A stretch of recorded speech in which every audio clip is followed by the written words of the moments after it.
Niger, and share what's happening, because it's politics. It's not something I really enjoy, and it's not something that I'm into, right? But I thought it would be very interesting for me to do a video, as you all know, what's happening around the world, especially in Niger, right, or Niger. So I'll play you a little video. While I'm playing the video, I'll talk through it. Yeah.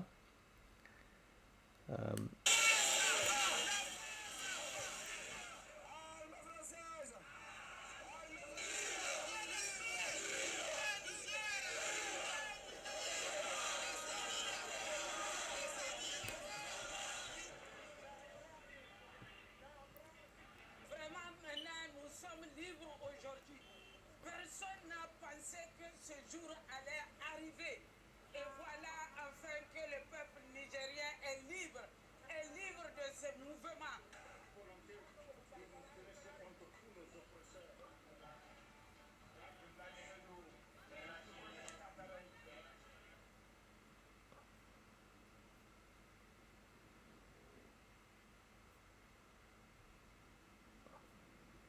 Excellencies, you are here for the final eventuality, the last resort, reclaiming for a possible intervention to restore constitutional order.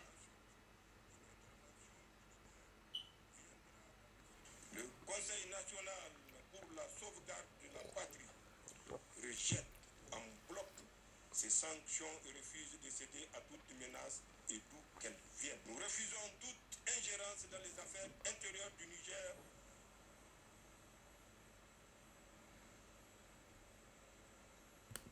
Depuis que ça a commencé, on n'est pas sorti de la maison. So let me pause it there and stop there, right? So as you know, you've watched the news, what's happening in Niger, right?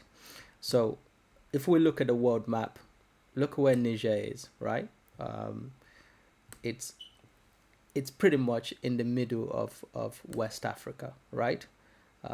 So of course we have we have Niger, which is currently under military junta, right?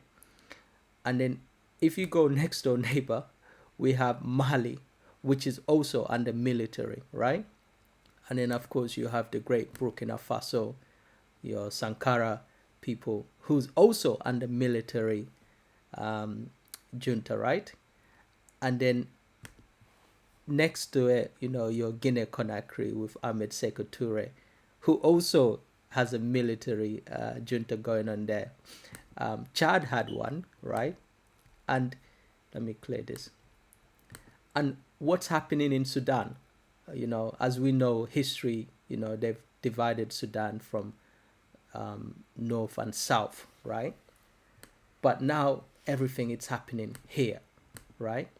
It's all going on in Niger right now. Why is this, right? Because the previous president, who's been there for more than 2 years or 3 years, hasn't done anything. They claim that Niger is the poorest country in the world, right? And if we talk about resources, they even boast about it, that 25% of all the uranium coming from Niger is going to the European Union, and some in, of course, we know some in most of it in France, right? Which is, it's all the way up here, right? We know where France is, right? So France is all the way up here, right? Let me remove that, right? So all Niger is going here. So most of the resources is here. Why is that? Because at one stage France colonized, well, some say it's still going on. The French had nearly 300-400 years, and it's no mystery, let's not color there's no mystery why African countries are still poor, and there's even an Italian prime minister who used to say, who says, France print all their money and all this, which is, we know this, We know this. Everybody knows this, right? So there is this Sahel belt now, they call it, right? So you have um, your Sudan, your Chad, your Niger, your Bamako, your Guinea, all part of this Sahel military belt now, pretty much controlled by the junta, right? So we know what's going on there, right? So we know that um, there is a military man, people here.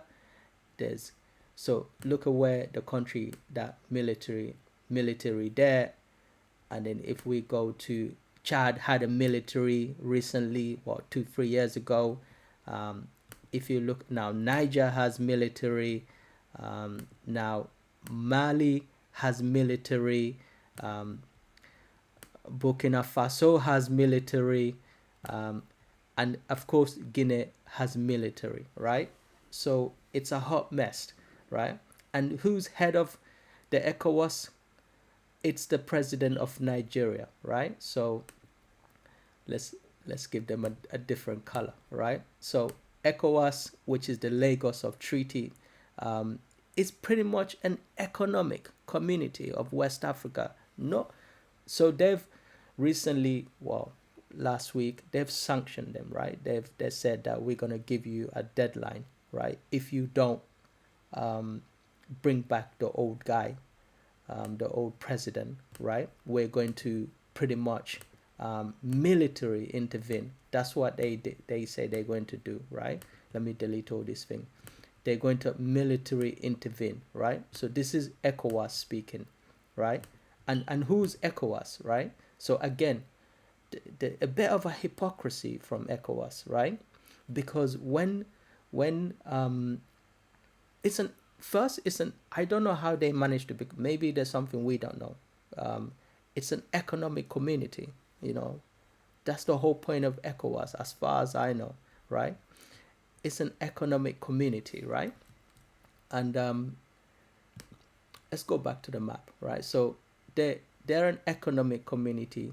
They've given Niger, right, which is here, until this Sunday, which is tomorrow, right? If they don't bring back the old president, they're going to intervene, right? And if you know your history a little bit, now Nigeria themselves, right? They've just come out of an election. A lot of people are not happy because they think um, Tinubu did not win the election fairly, right? It doesn't matter, right? This is Africa, let's face reality.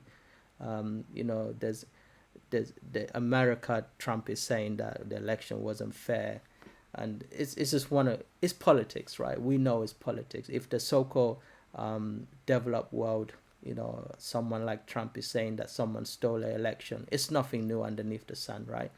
um, but what's interesting, like in the past, right? You had pretty much Nigeria, yeah, they have told Gambia, right, that we're gonna come if you don't put back things in order in your house militarily. And then of course Gambia is a small little place. Gambia defaulted, right? And before that they said Liberia, right? Same thing. Nigeria, by the way, same thing for Charles Taylor. We know where Charles Taylor is now. The guy's in prison, right? Now, do you think the junta military in Niger is gonna actually listen to Nigeria? They've learned their lesson. These guys are not that stupid, right? So we know they're not that stupid, because you're not gonna wake up in the morning and say, "Look, I'm going to plan a coup," right? I mean, if you do, you must be very, very lucky. But they know they're cooking something. They always be cooking something, right? So now ECOWAS, right, which again, it's an economic, right, and shame on them, because when when countries, like for example, right, we know when other presidents in the part of the West African country are trying to extend their presidency to stay longer, ECOWAS didn't do nothing, right? So most people are asking, the question is, why does ECOWAS, right, why does ECOWAS, right, is trying to intervene military, right? Of course, most people are saying that, they're getting really forced their hand. They're forcing their hand because of, the European Union. Their hands been forced because of the French themselves. Man, you could never get away from the French, right? Because they, it's, and then, they're one of these, look, they had Algeria, right? These are all the francophone countries, by the way. You have Algeria, Niger, um, Burkina Faso, Mali, Guinea Conakry, Senegal, and so on, right? And we know, even, I believe even your Cameroon is in there, right? Um, and what has France done? What has France done? What has France really done for them? Um, oh, these are the poorest countries, right? These are the poorest country in the world, which makes no, even the young president, right, in the Burkina Faso young president, that Ibrahim Toure guy, right, and in the Russia Africa summit, he himself said, how come, you know, and then to top it all up, right, Africa has, like, it's pretty much the future, right, has the most youngest population in the planet, right? So, of course, we know it's going to go to 2 billion and more population. But guess where all the young people are? In Africa, right? And guess where all the young people, some of them, look where they're doing. They're dying in Tunisia to get to Europe, right? Because most of them are running away from their countries, most of them are traveling, and these are the so-called sub-Sahara countries, right? They're traveling from here, going all the way to Europe. For what? For better life. And a country like France, right, who takes most of their resource from Niger, and then at the same time comes back and says, you guys are poor, right?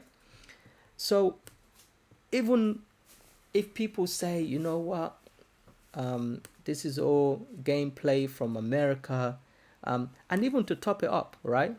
So you have bases. America and France have bases in Niger, but do you think the Niger people have a base in France? Do you think that is the case? No. So, and if they do, right? If they do, what does that mean? Because already we have countries like Mali, countries like Burkina Faso, country like Guinea Conakry, right? They are happy to military intervene and help Niger. So what does that mean, right?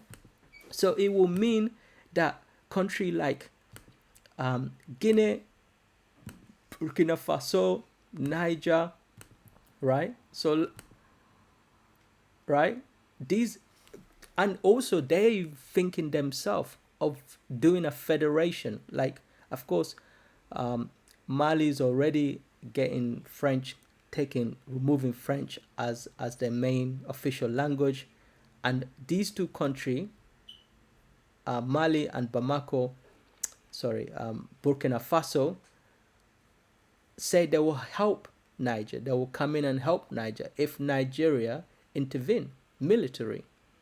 So, is this a good thing for Nigeria? I mean, right now, all these so-called jihadists, right?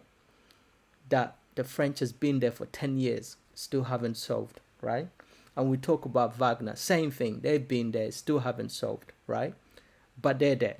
All of them are there, right? But none of them have solved what the problem is. And we all know, it's no mystery. We all know where the problem is coming from, right? So we all know where the problem is coming from. There is no mystery there, right? So I wonder what tomorrow will hold. Imagine if Niger and Mali and Burkina Faso and Guinea started their own federation, where would ECOWAS be? This will undermine ECOWAS, right? And so my question is, one, why is the African Union not doing nothing? And knowing that the chairperson of the African Union, right, Musa from Chad, right, he's the chairperson. So he must be conflicted because these are his countries, men, right? Why is the African Union not doing nothing? And why is Nigeria, of all countries, right? I know the current president is head of ECOWAS, which makes sense.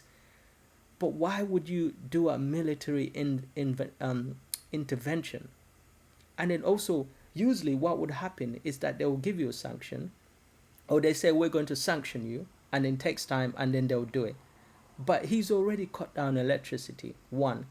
So either this guy is either the Nigerian president is under a lot of pressure from you know who to do this.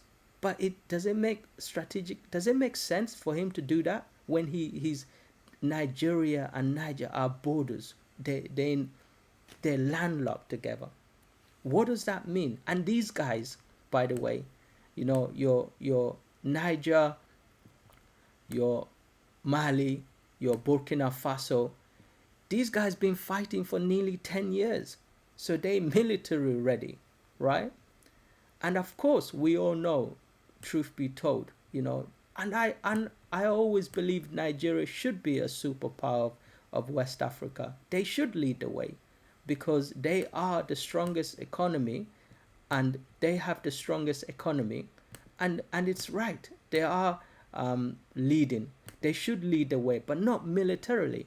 It doesn't make sense for them to lead military. That's going to create more problem, and it's not your five-star general and your president that's going to suffer. It's your average people, right? So why is military intervention a good thing? No, I don't think so. And I think if they do so, it's not something that most Nigerian would want, right? Because that will undermine, for example, the whole West Africa. It will undermine the West Africa bloc. It would really undermine them big time, right? Because this is not what they want. And I don't think countries like Mali, Burkina Faso, Niger, and Chad, they don't want that. Even Algeria, look at Algeria, where Algeria sit. Do they want these two neighboring countries to start fighting Nigeria? Where do you think most people will start going? Most of them will go toward Nigeria or Libya, right? Or Mauritania. And what this problem will mean? It means that more people, of course, heading toward Europe. And they claim that they don't want this, right? We know UK's they don't want so-called migrant, well, technically sub-Saharan Africans. They use the word migrant, but they allow other people to come in. But they don't want so-called sub-Saharan African to come to their countries. And this is the reality. And then we are fighting among ourselves. This also makes no sense, right? Because it's going to undermine Benin, Togo, and Ghana, right? And Cote d'Ivoire itself, right? I mean, Liberia have learned their lesson, right? And what about Guinea-Conakry?